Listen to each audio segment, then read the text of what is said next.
안녕하세요. 혼자서 어린 아들 키우고 있는 30대 여자입니다. 애 혼자 키우는 게 보통 힘든 일은 아니네요.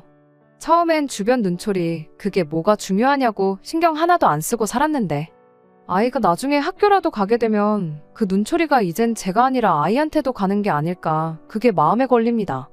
하지만 만약 제가 시간을 돌려 이혼 서류 제출하기 직전으로 돌아갈 수 있다고 해도 저는 똑같이 이혼을 선택할 거예요. 그 생각만큼은 변한 적이 한 번도 없습니다. 시댁 형편이 많이 어려웠어요. 먹고 사는데 문제가 있는 정도는 아니었지만 하루 벌어 하루 먹고 산다고 해도 과언이 아닐 정도로 경제적으로 여유가 있는 편도 아니었습니다. 그에 반해 저희 집은 형편이 썩 나쁘지는 않았어요. 저희 할머니께서 과거의 시장에서 장사를 하셨는데 그때 만진 돈으로 건드린 투자들이 결과가 다 좋았었다네요. 할머니가 장사하시던 곳이 서울 변두리 동네이긴 하지만 그때 번 돈으로 건물도 몇 채나 가지게 되셨다고 해요. 그 덕에 저희 부모님은 건물 하나 물려받아서 그걸로 월세 받고 살고 계시고요. 아무리 사돈지간일지라도 며느리네 집에 돈이 있으면 좋은 거 아닌가 싶었는데 왜인지 모르게 시어머니는 저에게 도통 곁을 내어주지 않았습니다. 그럴 거면 차라리 관심도 주지 마시지. 못살게 굴기는 또 너무 못살게 구셨어요. 생각해보건대 그냥 저희 집이 형편이 넉넉한 게 질투가 나서 자격지심 때문에 그랬던 건지, 아니면 저희 결혼할 때 집을 친정에서 해주셨는데 괜히 그것 때문에 귀한 아들이 처가에 기죽고 사는 것 같은 기분이 들어서 그랬는지 사실 정확하게는 여전히 모르겠고 감도 안 잡히지만 대충 저런 이유 때문에 그랬던 게 아닌가 싶습니다. 하지만 저는 그런 시어머니의 억지를 다 받아줬어요. 남편이 중간 역할 잘해줬다면 더할 나위 없이 고마웠겠지만 괜히 애매하게 남편이 나섰다간 시어머니가 아예 대놓고 남편을 얼마나 휘어잡고 사냐고 눈치를 주고 더 크게 화를 내셨다 보니 오히려 역효과만 나는 상황이었습니다. 그래서 결국 제가 참는 쪽으로 항상 회피를 했던 거예요. 아무리 저를 못살게 굴고 그래도 다른 사람도 아니고 남편의 어머니잖아요. 저랑 시어머니 사이가 안 좋으면 중간에서 가장 난처할 사람은 다른 사람이 아니라 제 남편이었을 테니 괜히 고부간의 문제를 가지고 집까지 끌어들여서 남편하고도 사이가 나빠지지는 말자는 생각이었죠. 꼴불견 시짜짓이란 시짜짓은 다 골라서 하시던 분이 저희 시어머니였습니다. 집이 그렇게 먼 것도 아닌데 그놈의 안부 전화는 매일같이 받아야 하는 분이셨죠. 시댁에도 달에 한 번씩은 찾아뵙는 시기였는데 저희가 시댁에 오는 날이면 날마다 뭐 없는 일거리도 찾아서 만들어 놓으시고 그랬어요. 멀쩡한 세탁기 두고 이불은 밟아서 빨아야 한다며 욕조에 세제 풀어서 물 받아놓고 기다린다던가, 김치는 갓 담근 게 제일 맛있다며 배추 3포기씩 절여놓고 기다리신다던가 하는 식이었죠. 한 번은 이웃분들 만두 좀 해드려야겠다고 만두만 300개 넘게 빚은 적도 있었죠. 남편이 나서서 자기도 같이 돕겠다고 하면 밖에 나가 힘들게 돈 벌어오는 사람이 주말까지 일을 해서 쓰겠냐며 꼭 그렇게 저한테만 일을 시키곤 했어요. 저희가 맞벌이이긴 했지만 저는 아이가 태어나고 나서부터는 육아를 이유로 재택근무를 시작했거든요. 집에서 일을 하는 게 시어머니 눈에는 편하게 돈을 번다고 여겼던 거죠. 물론 집에서 일하는 게 매일같이 회사 출퇴근하는 것과 비교하면 체력적으로는 조금 더 편한 건 사실입니다만 저는 아이 돌보면서 제 일까지 해야 했으니 따지고 보면 재택근무라고 해서 무조건 더 편한 게 아니었거든요. 말씀드렸다시피 남편이 중간 역할을 하려고 나설 때면 시어머니는 저뿐만 아니라 남편한테도 불같이 화를 냈다 보니 그날은 하루 종일 시댁에서 전쟁을 치르고 오는 느낌이었습니다. 오히려 남편이 어중간하게 돕겠다고 나서면 나서는 대로 저는 더 피곤했고 분쟁만 더 커지는 시기라서 그냥 제가 혼자서 속으로 눌러 참고 견뎌냈어요. 그때 결혼 초반이기도 했고 시어머니도 저희 아이를 손주라고 엄청 이뻐해 주시긴 했었거든요. 아마도 그때가 결혼 생활 중 시어머니와 가장 가깝게 지내던 유일한 순간이었을 거예요. 아무튼 한 달 남짓밖에 안 되는 짧은 시간이었지만 시어머니와 잘 지냈었던 기억도 잠깐이나마 있었기에 저만 잘한다면 언젠가는 이런 시어머니와의 관계가 개선되리라 굳게 믿고 그렇게 하루하루 버티고 있었습니다. 하지만 날이 갈수록 상황은 악화되기만 했지 좋아지는 기색이 보이질 않았어요. 그나마 회사 때문에 혼자 나가 살던 신우가 이직을 이유로 시댁에 다시 들어와서 살게 되었는데 그나마 신우가 알게 모르게 제 편을 들어줘서 시집살이의 난이도가 조금씩 줄어드는 게 희망이라면 희망이었죠. 시어머니가 저한테 굳은 일을 시킬 때면 신우가 나서서 시어머니를 말려줬거든요. 나도 언젠가 결혼해서 남이 집 며느리가 될 텐데 시댁 올 때마다 시어머니가 이렇게 고생시킨다고 생각해보라며 일 시키는 시어머니를 뜯어말려주곤 했어요. 덕분에 시어머니가 준비하는 강제노동의 강도가 조금 줄어들기는 했습니다. 하지만 우리 시어머니를 누가 이기겠어요. 일의 강도가 약해졌을 뿐이지 저 올 때마다 온갖 귀찮은 일은 일대로 준비해서 다 저한테 시키고는 했습니다. 언젠간 나아지겠지라는 생각으로 몇 년을 버텼는데 남편이 나서도 신우가 나서도 나아지는 게 하나도 없었다 보니 저도 생각을 달리 하게 되었어요. 제가 이렇게까지 해서 시어머니와 잘 지내게 된다고 한들 얻는 게 뭐가 있겠나 싶었던 거죠. 자식들이 그렇게 말해도 그렇게 고집을 부리시는 분인데 제가 군소리 없이 시댁에서 시집살이를 견뎌낸다고 한들 나아질 관계였다면 진작에 나아졌겠지 싶더라고요. 그런 생각을 갖게 된 이후부터는 시어머니가 전화로 저한테 욕짓거리를 하던 말던 안부 연락도 손을 놓아버렸어요. 한 달에 한 번 시댁에 가던 것도 남편만 혼자 보내기 시작했고요. 저는 이따금씩 한 번 정도 같이 다녀올 생각이었습니다. 남들 하는 만큼만 하자 이런 생각이었죠.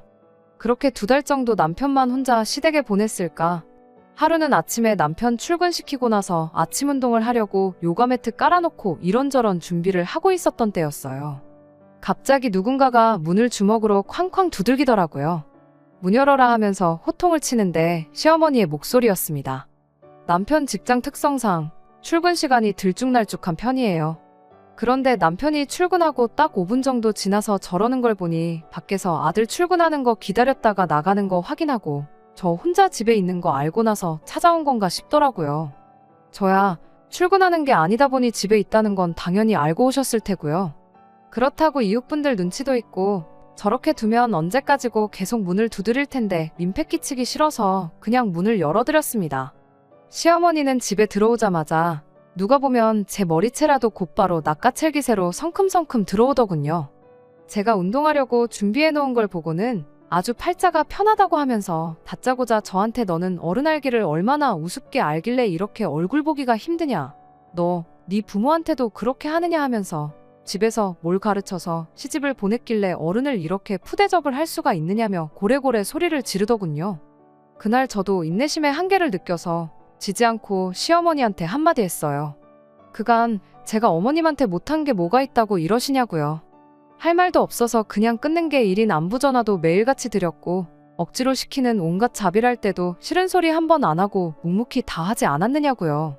시어머니는 뭐 며느리면 당연히 해야 할 도리를 가지고 유세를 떠냐며 바로 반박을 하더군요.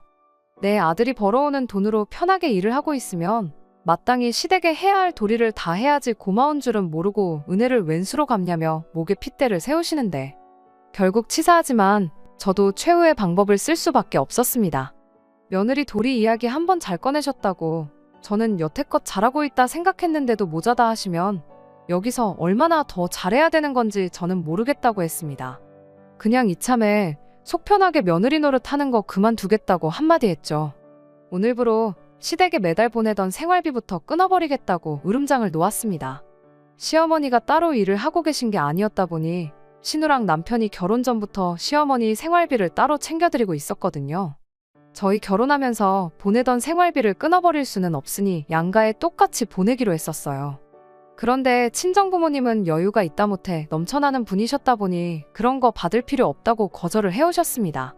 그래서 그건 그거대로 저금을 할까 했는데 시댁 형편 어려운 것도 알고 그러니 차라리 제가 친정에 보낼 몫을 시댁에 드리기로 했던 거예요. 시어머니 입장에서는 제가 보내던 돈이 여윳돈이나 마찬가지였으니 솔직히 포기하기 싫은 돈이었을 겁니다. 그 누구보다 시어머니가 그걸 잘 알고 있었을 테고요. 제 예상대로 그 말이 나오자마자 시어머니가 조용해지더라고요. 물론 며느리 앞에서 자존심도 챙겨야 했으니 바로 꼬리를 내리지는 않으셨지만 저한테 이 소리 저 소리 할 말 못할 말 가리지 않고 퍼붓던 시어머니가 그냥 혀를 한 번 쯧하고 차더니 그냥 집으로 돌아가시대요. 그간 그렇게 참아왔던 걸 터뜨렸는데 속이 후련하다기보단 자꾸 신경이 쓰이고 마음에 걸리더라고요. 할 일이 산더미였는데도 불구하고 그날은 아무 일도 손에 잡히지 않을 정도로 심란했습니다. 남편이 퇴근했는데도 아무 말이 없고 무슨 일이 있었는지 전혀 모르는 눈치길래 제가 먼저 솔직하게 말했습니다. 당신 출근하고 아침에 시어머니가 찾아오셨다. 이런저런 일이 있었고 나는 거기서 참지 못하고 시어머니한테 한마디 했다. 생활비 끊겠다고도 말했다. 정말 토시 하나 빠뜨리지 않고 있던 일 그대로 사실만 전했습니다. 저한테 유리하게 바꾼 말도 없이 솔직하게 전부 다요. 남편이 제 이야기를 듣고는 미안하다고 사과를 해왔어요. 당신이 잘못한 게 없는데 왜 나한테 사과를 하느냐 했더니 그래도 자기가 여태껏 중간 역할 못하고 그랬던 게 화근이 된 거 아니겠느냐 하면서 앞으로라도 자기가 확실하게 제 편을 들어주겠다고 약속을 하더라고요.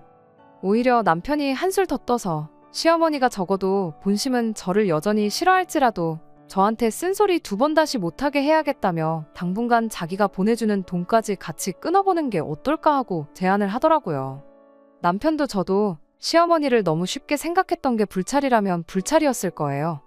남편 딴에는 당장 제가 보내는 돈 끊는다고 하셨을 때 아무 말도 못하고 집에 가셨으니 자기가 보내는 것까지 합치면 그래도 저를 조금이라도 어렵게 생각하시지 않겠냐는 취지로 꺼냈던 말인데 오히려 시어머니는 남편한테 더 큰 소리를 치시더군요. 아주 여자에 미쳐가지고 낳아주고 키워준 부모도 몰라보고 돈으로 갑질을 한다고요.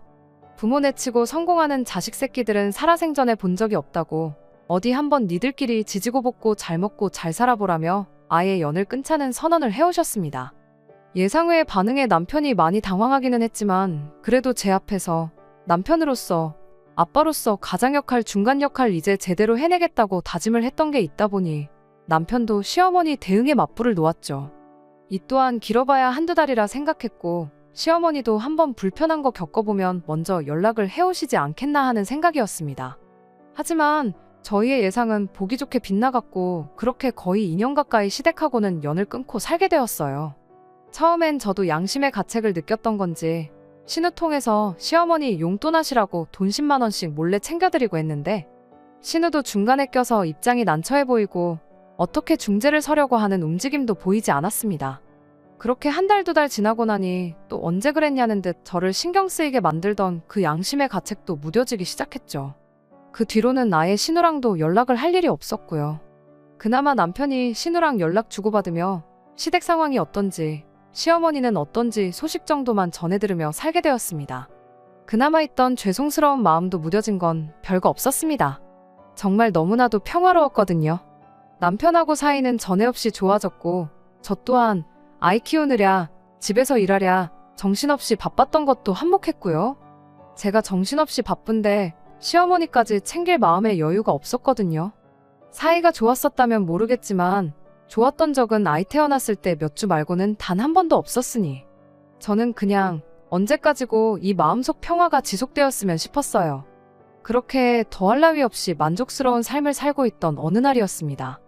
정말 뜬금없는 타이밍에 남편이 오랜만에 우리 신우 좀 만나러 가자고 하더라고요. 그 2년간 신우랑도 연락을 안 하고 지냈는데 갑자기 신우는 무슨 일이냐, 뭐 결혼이라도 한대냐 하고 물었더니 신우가 이번에 식당을 창업을 했는데 개업식 한다고 축하해주러 가자고 하더라고요. 시어머니는 저녁에 장사 시작할 때나 오신다고 그 전에 후딱 다녀오자는데 축하고 나발이고 저한테는 정말이지 듣던 중 뜬금없는 소리였어요. 신우가 무슨 재주로 갑자기 식당을 하나 싶었거든요. 요리라고는 라면밖에 끓일 줄 몰라서 시댁 들어오기 전까지는 배달비 때문에 식비가 많이 나가 걱정이라던 신우였거든요. 요리의 요자도 모르는 신우가 난데없이 식당을 창업했다는데 축하하는 마음보다 걱정이 앞섰습니다. 심지어 그때 당시가 끝물이긴 하지만 코로나 때문에 자영업자들 타격을 많이 보던 시기였었거든요. 뉴스에는 잘 나가던 자영업자들도 손님이 없어서 나가 떨어진다는 소식만 날마다 보도되던 시기였는데 무슨 생각으로 식당을 오픈했나 싶었죠. 그런데 또 문제는 거기서 끝이 아니었습니다. 시댁이 형편이 넉넉한 것도 아니고 그렇다고 신우가 직장 생활하면서 돈을 알뜰하게 모으는 스타일도 아니었거든요. 게다가 한 직장 우직하게 다니지 못하고 이게 마음에 안 든다, 저거 배우면 돈을 잘 번다더라 하면서 틈만 나면 이직하겠다고 멀쩡히 잘 다니고 있는 회사 그만두고 새 회사로 옮겨 다니던 신우였으니 더더욱이 무슨 돈이 있어서 창업을 했나 싶었어요. 아무리 당시에 나가 떨어지는 식당이 많고 상가에는 공실이 넘쳐난다고 하던 시기였지만 창업하는 게 돈이 한 푼 두 푼 드는 게 아니잖아요. 그거 다 빚내서 했을 텐데 또 대출은 아무나 받나요? 무슨 돈이 있어서 창업을 했나 싶었는데 남편이 대수롭지 않게 창업 자금은 자기가 보증을 서주고 대출을 받아서 차렸다고 하는 겁니다. 그 말 듣자마자 반사적으로 남편한테 미쳤냐고 소리를 질렀습니다. 시어머니가 시자짓할 때 신우가 몇 번 제 편을 들어줬던 건 고마운 일이지만 그거 고맙다고 해서 저한테 상의 한마디 없이 신우 빚보증을 서줬다는 것부터 용서를 할 수가 없었어요. 물론 저한테 상의를 했었다고 해도 당연히 그렇게 하라고 하지도 않았을 테지만 적어도 저한테 물어라도 봤었다면 어떻게 친정부모님 손을 빌리든 해서 다른 방법을 모색했을 거 아니냐고 한마디 했죠. 남편은 우리 살고 있는 이 집도 장인장모님이 해주셨는데 내가 어떻게 또 장인장모님 신세를 지겠느냐면서 자기가 옳은 결정을 내린 거니 신경 쓰지 말라고 하더라고요. 차라리 우리 모아놓은 돈을 그냥 줬으면 줬지 보증은 절대로 해선 안 되는 거 모르냐고 시누이라서가 아니라 우리 친정에서 보증을 서달라고 했어도 당연히 거절하는 게 보증이라고 당신 제정신이냐고 몇 번을 더 따졌어요. 남편은 끝까지 저한테 걱정하지 말라면서 낙관적인 태도를 보이더군요.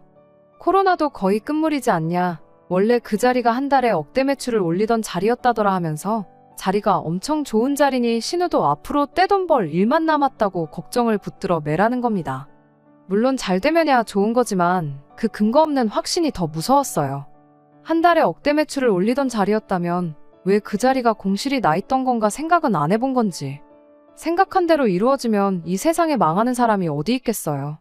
머릿속에서 희망회로만 잔뜩 굴리고 있으니 진짜 봐야 할 건 안 보고 잘 되겠지 하고 넋놓고 있는 꼴을 보니 정말 답답해 미치겠더라고요. 그리고 신우가 무슨 음식을 할 줄 안다고 식당을 하냐고 했더니 그건 걱정 말라면서 음식은 시어머니가 하기로 했다는 이야기까지 해주더라고요. 산 넘어 산처럼 들렸는데 남편은 어떻게든 저한테 자기가 굳게 믿고 있는 맹신을 저한테도 세뇌시키려고 안달이었습니다. 시어머니가 음식을 하고 신우가 경영을 한다는 소리에 정말 억장이 다 무너지는 기분이었어요. 제가 도무지 화를 풀지 않으니 그때 돼서 남편이 감정에 호소를 하기 시작했습니다. 하나뿐인 가족인데 어떻게 모른 척을 하냐고 하면서 지난 2년 동안 우리가 시댁의 생활비를 끊었던 걸 생각해보라더군요.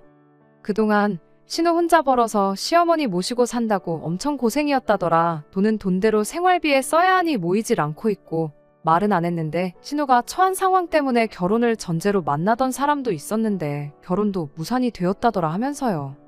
보증 하나 서줬을 뿐이지 신우가 대박내서 갚으면 끝나는 건데 가족이 되어서 응원은 해주질 못할 망정 개업하는 날부터 망하면 어떡하냐고 악담을 퍼붓고 있냐고 네가 그러고도 한 가족이라도 할 수 있냐고 아주 눈에는 눈물까지 맺혀가며 열변을 토하는 겁니다. 우리가 할 일은 가서 개업 축하해주고 가끔씩 가서 매상 올려주고 지인들한테 한번 와달라고 가게 홍보해주고 하면서 먼발치서 응원만 해주면 되는 건데 그게 그렇게 힘든 일이냐 하면서 따지고 드는데 저 사람 머릿속에 들은 게 뇌가 아니라 무슨 꽃밭이 들어있는 건가 싶었네요. 아무리 생각해도 신우 보증서 주는 걸 저한테 상의 없이 했다는 사실이 그것만 생각하면 배신감에 온몸이 떨릴 정도였습니다. 그래서 제가 당분간 당신은 시댁에 가 있으라고 했어요. 내 마음 정리되면 부를 테니 시댁에 가 있으라고요. 가족끼리 돕는 게 당연하다고 하지 않았느냐고 시어머니가 나를 가족으로 대해준 적이 한 번도 없는 것 같으니 그렇게는 못하겠다고. 그러니 당신 혼자라도 가서 가족들 도와주면서 살고 있으라고 했어요. 제 말에 남편은 뭐 어쩌자는 거냐며 지금 별거 하자는 거냐 뭐 이혼이라도 하자는 거냐며 큰 소리를 떵떵 치기 시작했습니다. 적반하장으로 나오는 꼴을 보니 말로 해서는 안 될 것 같아서 지금 상황이 바뀌는 게 아니라면 차라리 이혼을 하는 게 마음 편하겠다고 저도 강하게 나갔습니다. 애초에 이런 중요한 일을 상의 한마디 없이 맘대로 하는 사람하고 어떻게 부부 사이라고 할 수 있겠냐고요. 남편은 끝까지 가족끼리 돕지는 못할 망정 끝까지 악담을 퍼붓고 모르는 척을 하냐며 그런 사람인 줄 몰랐다고 그까짓 이혼해주겠다고 하더라고요. 대신 아이는 자기가 데려가서 키울 테니 그렇게 알라고 으름장을 놓는 겁니다. 애는 뭐 데려가면 알아서 혼자 크냐고 어디 자신 있으면 한번 해보라고 했습니다. 시어머니 신우 가게에 얽매여 있으니 애는 당신이 봐야 할 텐데 사람을 써서 키우던 당신 맘대로 하라고요. 그러다 내 말대로 신우 가게가 망하기라도 한다면 당신 혼자 벌어서 빚도 대신 갚아주고 시댁 식구들의 우리 애까지 당신 혼자 벌어서 다 해야 하는데 그때 돼서 후회나 하지 말라고 했어요. 남편은 그제서야 정신을 차렸는지 아무 말도 못하더군요. 하지만 이혼이란 말을 그렇게 쉽게 꺼낸 남편을 저한테 상의 한마디 없이 거액의 빚 보증을 해준 남편을 더 이상 신뢰하고 살 수가 없다는 생각이 들었습니다. 그래서 말이 나온 대로 하루빨리 이혼을 준비하기 시작했어요. 남편이 결국 아이는 포기하겠다고 나왔는데 포기하긴 뭘 포기하냐고. 애 다 클 때까지 매달 양육비는 늦지 말고 보내라고 한마디 해줬습니다. 집도 친정에서 해준 집이었고 생활비 제외하고는 돈도 각자 알아서 관리하고 있었다 보니 남편은 자기 짐 챙겨서 나가기만 하면 되었던 상황이라 정리하는 것 자체는 그다지 오래 걸리지 않았습니다. 시댁이랑 연 끊은 뒤로 2년간 정말 더할 나위 없이 행복하게 지냈던 우리였는데 하루아침에 이혼을 하고 나니 엄청 허무하더군요. 하지만 그것과는 별개로 제 인생은 크게 달라지는 게 없었습니다. 아이 키우며 일하며 다시 바쁘게 살다 보니 남편의 부재가 점점 희미해져 갔어요. 이혼 후 1년 반 정도 지나서 언젠가부터 남편이 아이 양육비를 보내오지 않았습니다. 그래도 애아빠라는 책임감 때문인지 양육비는 밀리지 않고 보내던 사람인데 뭔가 이상해서 알아봤더니 제 예상대로 신우가 창업한 식당이 망해 없어졌더군요. 코로나만 끝나면 월 매출 1억은 일도 아니라더니 그 어떤 재미도 못 보고 찾아온 불경기 덕분에 오히려 매출은 코로나 때보다 더 아래로 떨어졌다고 하더라고요. 대박나서 갚을 거라던 그 돈은 구경도 못하고 이제는 남편도 같이 그 빚을 갚는 신세가 되어버린 거죠. 그나마 다행인 건 시어머니의 신우까지 일을 하면서 온 가족이 힘을 합쳐서 그 빚을 갚고 있다는 사실이겠네요. 한 가족 하더니 저 빼고 가족들끼리는 그런 끈끈한 의리가 있었나 봐요.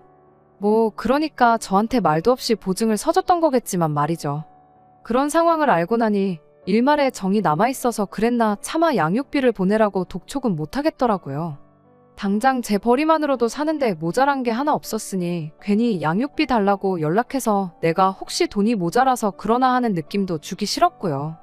셋이서 밤낮 없이 일해서 돈을 갚고 있다고 하는데 빚 다 갚으면 그래도 애아빠인데 어련히 양육비 안 보내주겠나 싶어서 그냥 말을 아꼈죠. 그렇게 반년이 또 지나 얼마 전이었어요.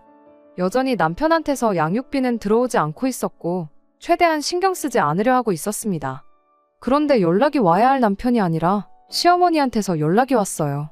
과거에는 안부 전화 먼저 안 하면 세상이 무너질 것처럼 하셨던 분이 웬일로 제 안부를 다 묻더라고요.